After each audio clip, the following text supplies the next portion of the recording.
Okay, welcome to Into the Channel, a podcast primarily about women's football. Before we hit the pitch, if you enjoy the show or love women's football as much as your boys do, come kick it with us already. Subscribe, follow YouTube, Spotify, Apple Podcasts, wherever you like to watch or listen. Leave us a review over at your favorite podcast app. Links to all of our socials in the show notes of this episode. I am your host, Dino De Cespedes, and as always, I am joined by my co-host, Mr. Grant Engel. What is up, man? I'm feeling all right, buddy. I'm ready to talk about Group D, Group Delta, if you're into that kind of thing, and even Group C, Group Charlie, if you want to talk that way. So I'm ready to get into this, man. We only have a couple matches with some real stakes, but absolute bangers, absolute elite clubs. Excited to talk about it with you.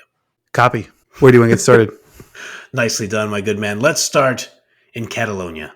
Barcelona versus Manchester City, a rematch of when Manchester City was good at football, and they defeated Barcelona 2-0 in the opening match of the group stage. I exaggerate. Manchester City is still, I believe, quite good at football, but everybody's hurt, and I would like to hear your thoughts on this before we get into my doom and gloom. I don't not think it's warranted. Obviously, the injuries hurt. Watching them today without Alex Greenwood, pretty painful defensively. I'm not used to seeing just, runners having a field day out there, kind of literally just wherever they wanted to go. Yeah.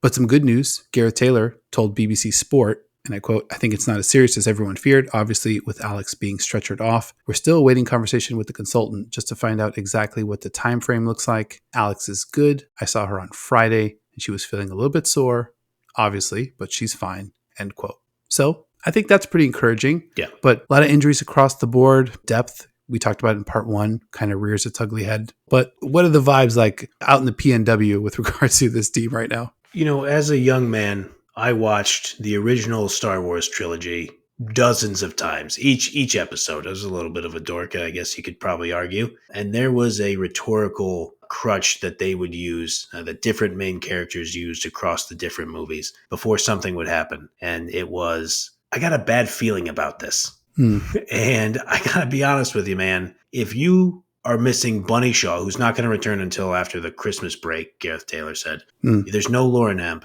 there's no Viv Miedema. I check fairly regularly to see what exactly her injury might be.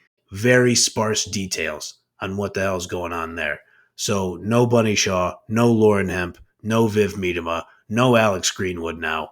Hey, man, we have some good young players. Lily Murphy obviously looks good. Laura Blinkilda looks good. She's 21. Jess Park is 23. I talk about Lily Murphy. She's a teenager. So you're going to go to Barcelona and try not to lose by 2. And I do not say this to dismiss or disparage my Sky Blues. Barcelona could beat a lot of teams on a good day of theirs, 3 or 4-0. And so I think this is real rough waters for Manchester City. And I think they're on shaky ground of falling and losing the group to Barcelona. I think I agree with you. And the thing that I'm interested in to get your opinion on, we talked about this too with Lyon and Wolfsburg. I mean, their match has no stakes. Yep. If you're Manchester City, if you're Gareth Taylor, you have to come in here and see what you could do. Is it 0-0 possible? Is it 1-1 possible? There are pathways to kind of still win this group for City. But if you are Gareth Taylor, you have to imagine that no matter how the seeding breaks out, if you're going to go deep in this tournament with aspirations of maybe getting to the final or winning the tournament, you have to imagine you're going to see Barcelona at some point in the bracket. Yeah. There's only 8 teams. They're going to be there. So what do you do? Maybe you don't want to risk maybe more injuries. The season's been, I think, a little bit of a slog. It's Sunday. City played this morning. Now they'll be back in action Wednesday. Like you mentioned, traveling, into the continent to the champions, arguably the second best team in the world. You're going to their house. Nicely done. And mentally, you don't really want to get rolled in that one. Worst case scenario, I don't know, a 5 or a 6. I mean, if Barcelona really gets cooking and defensively, that City backline loses some of that confidence, that's not something that you want to go into the quarterfinals with. How do you think Gareth Taylor kind of balances that? I think it's so tricky because we've seen when teams really try to park the bus, like completely park the bus against Barcelona, then it's just target practice for those Yep. players. So if your City, like if he were to roll out, and I don't think he'll do this, but if he were to roll out like a 5-4-1 formation and one of those typical, like, okay, we're going straight underdog football, we're going to try to just block everything we can. I think Barcelona's too smart and they're too good at passing and their runs are too creative for you to really sustain that. Because if you allow them to take 33 shots and 17 of them are on target, you've talked about their numbers for the past 2 years now. If they get 17 shots on target, they might score 5 of them. I think you got to go out there and try to play your game slightly adjusted of, look, we're going to play the 4-2-3-1, but we're going to try to push players out wide. We're going to try to keep the ball out of the danger area. When Carolina Graham-Hansen tries to cut inside, don't let her do that, man, because because once she gets rolling, they just turn into sharks and there's blood in the water and now everybody's going to pile on. I'm telling you, man, I hate to be a negative Nelly here. So, okay, wait, let me recharge. Yeah, okay, Fujino Magic, maybe we lose 2-1.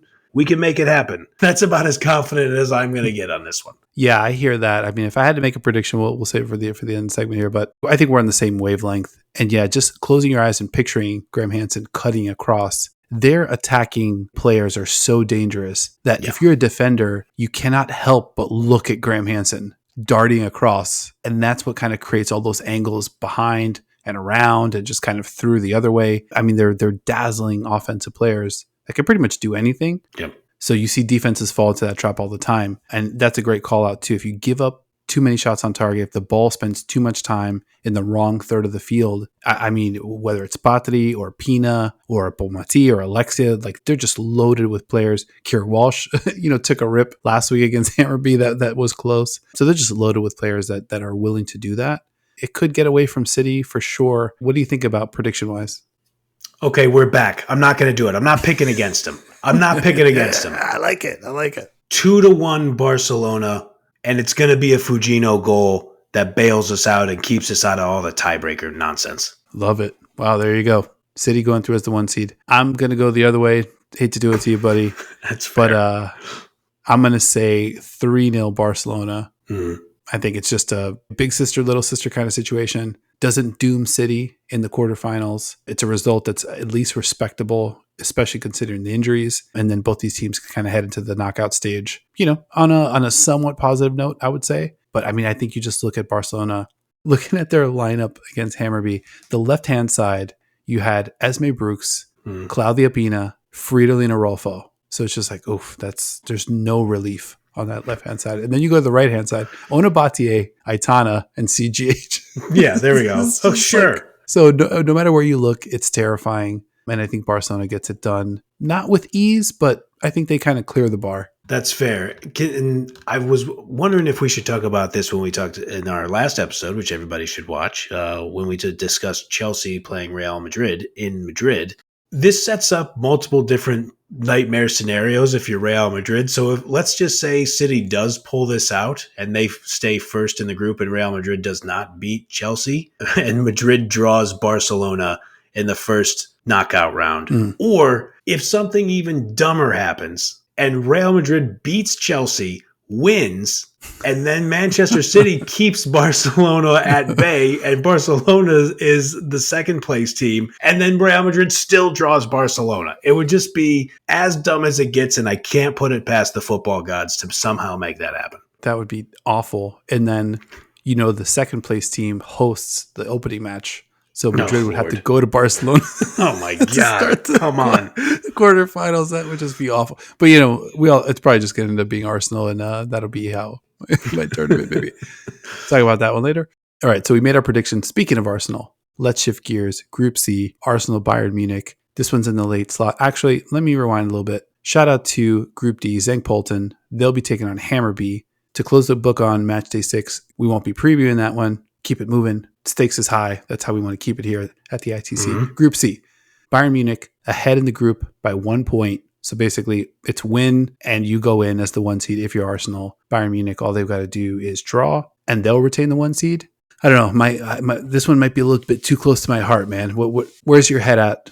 This is what football's all about, man. Two big clubs head to head with real stakes to determine some seeding. Obviously, two big clubs in a final is really what football's all about. But you understand what I'm trying to get at here. Two big clubs with a lot of great players, big stakes. You obviously want to finish at the top of your group, especially, again, if you think, Man City might somehow hold on and Barcelona is floating there as a 2 seed and they're coming out of their group. I mean, Bayern Munich has looked really good.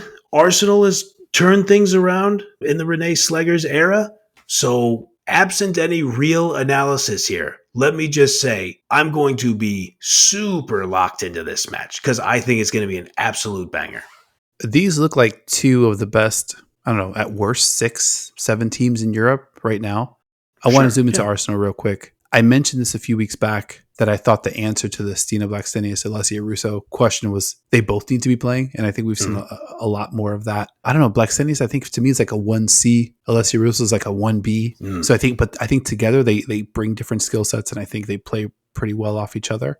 Alessia Russo right now is on absolute fire, scoring at will, different kind of ways. I think against Vålerenga, her work rate was off the charts. I mean, she was in fifth gear pretty much from jump. 0% surprised that she grabs the brace in that one. And it's just kind of like right place, right time. She scored again today against Liverpool. And the other player that I need to call out, Mariana Caldente, incredible. A little bit, I'll say a little bit overshadowed in Barcelona with all those great players. But seeing her on this Arsenal side, it feels like the pitch is bigger. She's just got more space and more room, and she just loves to play ball. Like wherever the ball is, offense, defense, she just wants to be near it, and she knows what to do as soon as she wins it back. I mean, she's definitely. I mean, she's a great player, but even still exceeded my expectations in a huge way as an Arsenal fan. Yeah, I mean, she's been fantastic. And I think what's really funny about Barcelona and like the powerhouse that they've been, I think you're right. Like when we were covering the Champions League last season, it felt like Caldente didn't quite fit. Over the course of 46 matches for Barcelona in the 23-24 season, Mariona still had 20 goals in that span. And I'm totally with you. Like it still didn't feel like quite right when we were watching her play. Through her career, she had double-digit goals 1, 2, 3, 4, 5 times over her 1, 2, 3, 4, 5, 6, 7, 8, 9 years at Barcelona. In the first 2 years of those, she only had like 3 or 4 appearances. But in this Arsenal system, it does feel like there might be less superlative talent around her. Like, she doesn't have Aitana and Alexia out there with her. But like you said, like maybe Russo's like a 1B and, Monum is like a 1C or 1D or like however you want to look at it. Or like Blackstenius is in that mix too. But then you just have some space for Caldente to roam and then just kind of express herself freely in different areas of the pitch. And it feels like that's kind of what's made the difference for her this year. I'm glad you mentioned Frida Monum. Unbelievable form as well. Yep. Dynamite in her boot. Like every time she kicks the ball, it just looks like it's shot out of a cannon. Yep. Renee Slegers, who you mentioned as well. 8 wins, 1 draw, unbeaten in her first 9 matches. Her predecessor, Jonas Eideval, 4 wins, 2 draws, and 3 losses. So pretty much night and day between those two. And final shout out on the Arsenal side, 18-year-old Katie Reed. First set of big time minutes, spelling Emily Fox, who probably needed a good amount of a break. Yeah. 67 minutes for Reed, 90.1% pass completion rate, 2 shots. She let one rip early. I think it was the first real chance of the match. That was exciting. She's got England U19 experience on her resume. But I want to talk a little bit about Bayern because I agree with you. They're absolutely cooking right now. Pernille Harder, I think, has cooled off a little bit, but I think in her place, Clara Bull has just kind of stepped into that role and pretty much is an offense in and of herself. Yeah, I think Bayern continues to roll on. It's just danger all over the pitch. Leah Schuler, Pernille Harder, Lohmann,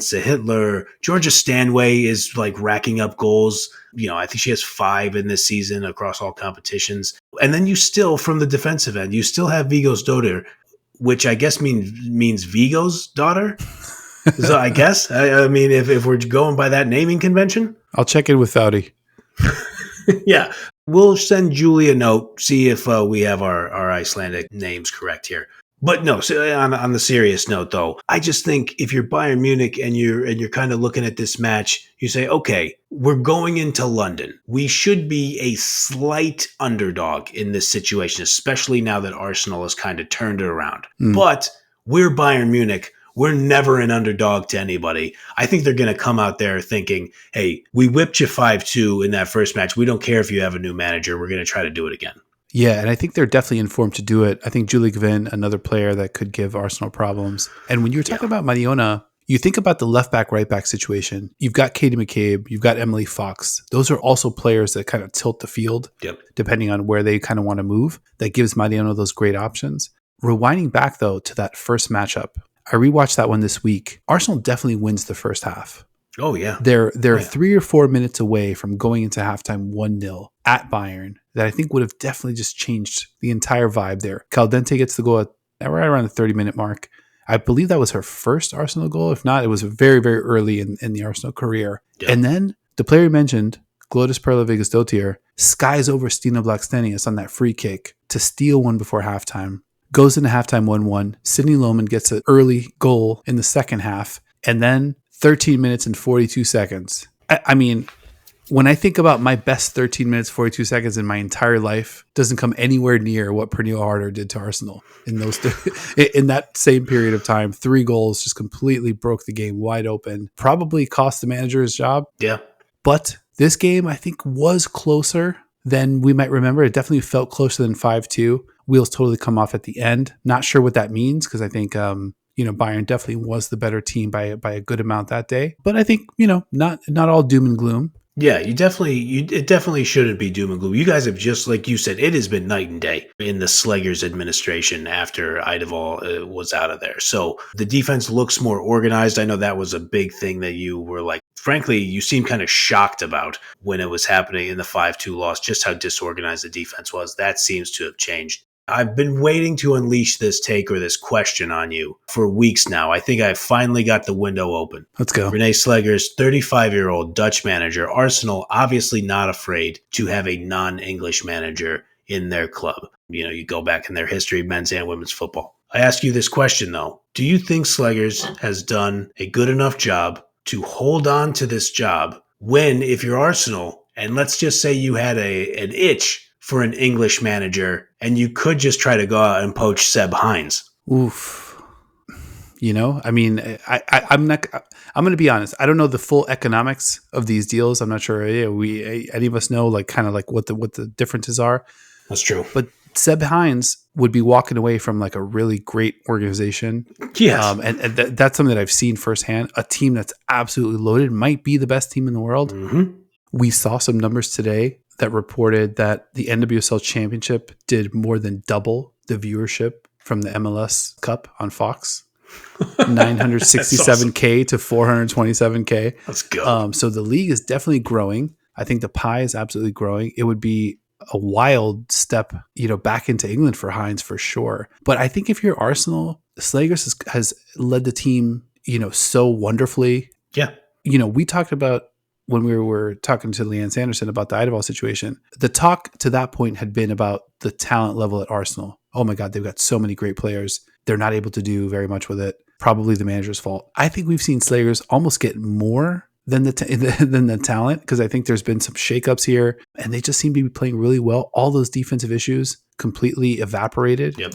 It's going to be a huge test against Bayern, but I'm not sure you can give the job to somebody that's not Slegers at this point. I think you're spot on. I only wanted to put you in a logical pretzel to see if you to test your loyalty between the Orlando side and your beloved Arsenal. You passed the test with flying colors. I think you're obviously right here. Like, Slegers has just been great. It's always beware of the interim manager, right? But like in this case, you're just spot on. There's a real difference in the way the team plays, the way the players have been used since she took over. I think she'll stay. Obviously progressing out of the group stage, step one, big feather in her cap right there. And then we'll see how it shakes out in the draw, or if she can get this victory and win a group over Bayern Munich. It would be real hard for ownership to not give her the permanent tag. Totally agree with you there. Speaking of winning this group, You got a prediction? Yeah, I think your team gets it done at home. I think they're going to win the match. Let's go 1-0 because it's definitely going to be tight. It's definitely going to be nervy. I know I talked a lot about Bayern's offense, but I think that defense holds up. It's going to feel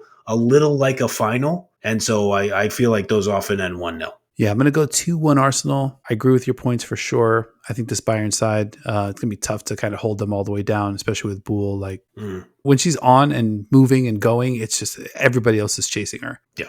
All right, man. Anything else you want to hit before we get out of here? I think we've done it. I think these groups have been properly, or these big matches have been properly previewed. But never fear, all of our pals over in Europe, hopefully you didn't just turn off the show when we didn't preview the other squads. We will be doing the full rundown and the farewell to all these great clubs that we've watched throughout these stages in our Matchday 6 recap, in our basically our group stage recap. So there's still more to say about all these awesome clubs and great players. 100% well said. Thanks for adding that back in. Appreciate it.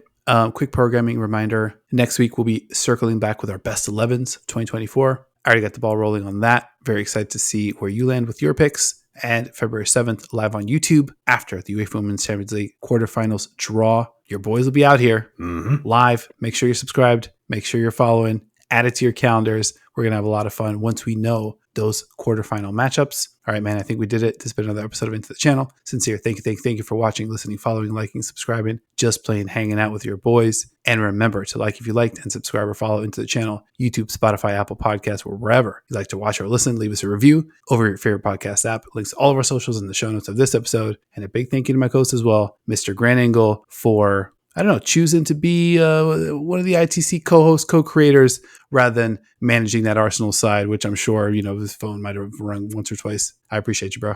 Likewise, buddy. When we do get that opportunity and we end up working in the football operations of some club, we'll bid farewell to all of our great pals. And obviously, we'll be bringing a lot of you onto staff because we couldn't do this without you. So thank you for rocking with us. Thank you for always dropping knowledge in the comments. And we will see you guys after Match Day 6.